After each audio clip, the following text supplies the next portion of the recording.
What's up, a Cinema Shogun here, and by the time you all are watching this video, it will be morning time. You'll probably be sit back, relaxed, sipping on a nice cup of coffee, maybe some Starbucks, and here I am, Cinema Shogun, with some more news fresh off the press. You don't even need a newspaper, just tune in to my channel. And you always know I'm going to have some type of update for you. Well, over the past few days, we have been exposing some inbreds that have been on YouTube, that have done some shady things that have directly and indirectly affected me and others. Therefore, I took it upon myself to say some things over the past couple of days that I found necessary. Now, at the time of this recording, it is late night.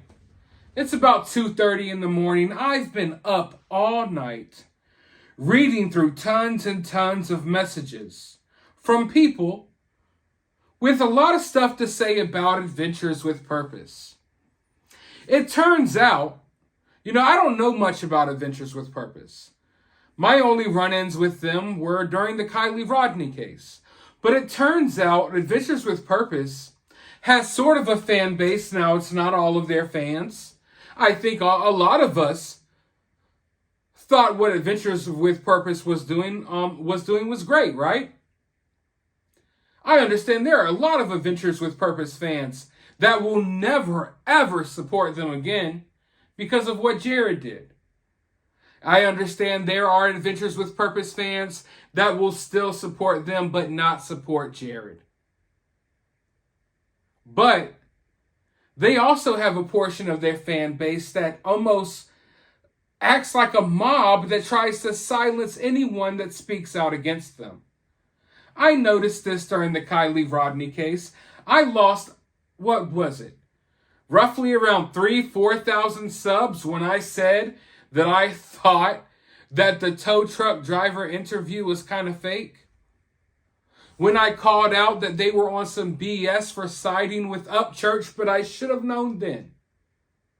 Because it blew my mind that they sided with all of that madness. They directly thanked Upchurch for spreading lies and saying Kylie Rodney was fake. For putting other people's lives through hell with nonstop lies, fake evidence, and fake photos, and cracked out, whacked out theories.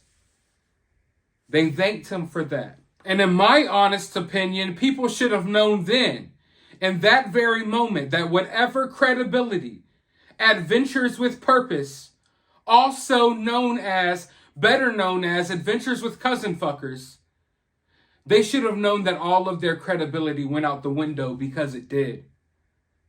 Because they sided with that, and now I know why, because I know the type of people that are in that organization. Now, I've been getting sent all of these messages because people have been frustrated because they have been calling out shady stuff with AWP for a while now. But they get attacked every time. Smaller channels have been afraid to speak out. People on Twitter have been afraid to speak out. People all over social media, at least in the true crime community, it seems to be this unspoken rule. Hey, shh, you don't say anything about AWP because then people will attack you. Well, I think we all know by now that I don't give a flying about any of that. I'm ready for whatever, and people can feel however they want to feel about anything that I have to say. The facts will speak for themselves, or the facts will speak for itself. And there are more facts, and there are more allegations, and there are more all types of things that will be coming out in the days going forward because it's not over yet. In fact, it is just the beginning. But what I want to encourage any and everyone here to do today, I want to encourage you all to never silence yourself and to never allow other people to silence you. We live in a world where there is this non-stop crackdown on people expressing themselves and telling the truth about how they feel about certain situations. I don't care if you're right or you're wrong, or I think you're right or I think you're wrong. What I care about is that you're being genuine. For too long, people on YouTube, YouTube has an interesting dynamic. A lot of times, smaller channels feel intimidated by bigger channels. And the bigger your channel gets, the more responsibility you have. And the more cult-like your following is, the more responsibility you have over your fan base as well. So you see, a lot of smaller creators have been intimidated and they've been scared to call out AWP for a while now. And I want people to realize that subscriber count means nothing. Sub count means nothing, okay? Sure, it's a milestone that we all would like to reach. Of course I want more subs. Of course I like getting subs. We all do. That's why we're here. But because my sub count is this and your sub count is that, that doesn't mean that I am more valuable than you are. I don't see myself as a more valuable person than anyone with less subscribers than me. Therefore, I don't ever want anyone to feel like they can't say anything about me because I have this many subs or that many subs. People, now is the time to start speaking up. And I'm not just talking about Adventures with Purpose, about anything. Stop limiting yourself. Stop limiting your freedom of speech because it's a slippery slope. Look around you. Look how society is changing. How PC everything has become to where we police our own words before they even leave our mouth. We have to stop doing that. We have to stop being scared of saying how we feel, regardless of the repercussions. Because all we're doing is we're driving ourselves into a corner and we're putting ourselves in a box where we will never be able to say anything again. Stop being afraid. And I know people are afraid because I have hundreds of messages from people who are afraid. They're afraid to speak because they don't feel like they have enough value in their words because maybe they don't have enough followers.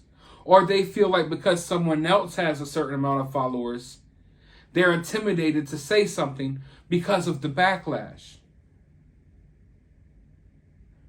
If there are any other creators watching this video, small or big, I'm not encouraging you to step out of character. If it's your character not to say anything, then that's fine. Be yourself. What I'm encouraging you to do is to be yourself. And if in being yourself, it means saying something, calling something out, and saying something how you feel it is, then do so. Don't let sub counts hold you back. Don't let bigger channels intimidate you. Screw that noise. Say what you have to say. Now that that rant is over, let's go into something that I was sent and something that is floating around on social media about Jared. But first, make sure you hit that subscribe button, ring that notification bell, drop a comment down below and a thumbs up. It helps the channel in the algorithm. Now, this clip is floating around because it turns out that Jared fled, and I say the word fled for a reason. It turns out that Jared fled the country around the age of 16, 17 years old. Why is that so significant? Now, some people are still under the impression that Jared was 12 years old when he allegedly R-worded his cousin multiple times. The fact is that Jared was 16, 17 years old. His cousin was 9. When Jared constantly threw around the age of 12, he was trying to downplay how bad what he did was. He was actively not only gaslighting his victim, his cousin, but anyone who may read these alleged emails going forward. Jared was not 12. Do the math. Look at the documents. Do the math. Jared was 16, 17. His cousin was 9, 10. But you know what? Instead of just taking my word for it, let's go ahead and watch Jared, out of his own mouth, proudly tell everyone how he fled the country at the age of 16 to change his life. Background, but I had the desire to run away, to start a new life, to go start my millions. That as a 16-year-old, I actually left the entire country. And this is back in the days before Google and where can I go as a young man to just start fresh, to start over, to get away from it all. And I chose Grenada. Out of the Encyclopedia Britannica, it was an English-speaking country. Sounded like we did something in the 80s with Reagan. Seemed like they didn't hate Americans. And so that's how I ended up down in Grenada. I actually made it out of the U.S. back in the early 90s as a 16-year-old. And so when I come into this and I hear the story of Jed, and we're doing our pre-investigation, we have a direction of travel, of potential travel. You know, we talk about narcissists a lot on this channel, more than I like to, because I feel like a lot of people are improperly labeled narcissists nowadays. It's like a lot of times in true crime cases and stuff, you will know basically nothing about someone, and people will be like, yeah, he's a narcissist, and here's why. But listen, Jared is a narcissist if I ever saw one. Here he is in this clip, acting as if, oh, I needed to change my life. My life was rough. So I had to go somewhere and just change. I had to go to another country. No, you made other people's lives rough, and you left the country. So in many ways, you have to understand that he is taking these, I don't even know the proper word to describe it, so I'm just going to say sensitive moments that in many ways belong to his victims, his cousin, and now his sister too. He's taking those things that are about them, and he's making it about himself. You get what I'm saying here? Like, hey, I really fled the country and left the country because I did a lot of nasty, down low, dirty, rotten, grotesque things to my own family members. But instead of burying that story, I'm going to change that story. I'm going to mold that story into a story of my own about redemption, about changing my life. And I'm going to use it going forward as I tell my story on my YouTube channel for my millions of subs. You get what I'm saying now? You catch my drift? That's what Jared does. And if you go over the emails we read earlier or yesterday by the time you're watching this video, then you know that. He gaslighted his victim. He was not apologetic at all. And it's crazy because he's so much of a narcissist that here he is on video in the same videos a lot of you all watched, where everyone was praising him as a hero as these cars got slowly lifted up out the water, as he shared stories that were really directly tied to what he did, to the horrible things he did to his family members. But he made it about him. So if you were ever a fan, or if you're still a fan, maybe go back and watch some of those videos with Jared. I bet Jared shares a lot of stories about his past that he molds into a brand new story that leaves out the key pieces. The pieces that would indicate that he is a cousin fucker. And I want you all to understand, a lot of people say that that term is insensitive. I've even had people send me the definition of the word. I'm not here, and I've said it before, and I'm going to say it again.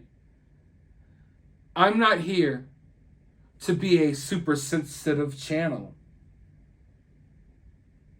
In fact, some things that I say are insensitive because I feel like we need that now in this day and age.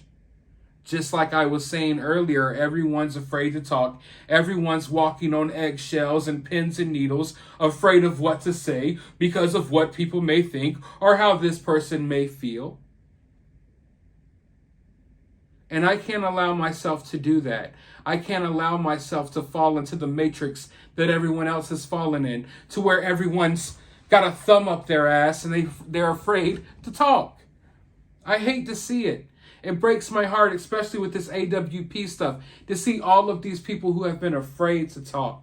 Luckily, Jared's victims are no longer afraid to talk. So when I use that term, it's a term I use to poke fun at Jared, to poke fun at people who caused so much hell in other people's lives, including my own. Jared directly caused hell in my life as well. No, it is nowhere near as bad as anything that he did to his family members, but I have been directly affected by this dude, and if I want to call him a cousin fucker, I will, because he is one. And I'm not implying that there was any consent, because there was no consent. But when you come from a family of incest that knowingly practices incest, which Jared acknowledged and talked about how all of his cousins came together and would talk about it together, then I'm going to call you a cousin fucker, because a cousin fucker is what you are. Now, there are more victims. This cousin isn't the only one. And we're going to talk about that in the next video. But for right now, I'm going to go get some sleep. By the time you watch this video, I will be up again making another video. Isn't it crazy how YouTube works? But anyways, let me know your thoughts down in the comments below. While you're down there, hit that thumbs up button, hit that subscribe button, ring that notification bell, and I'll talk to you all in the next video.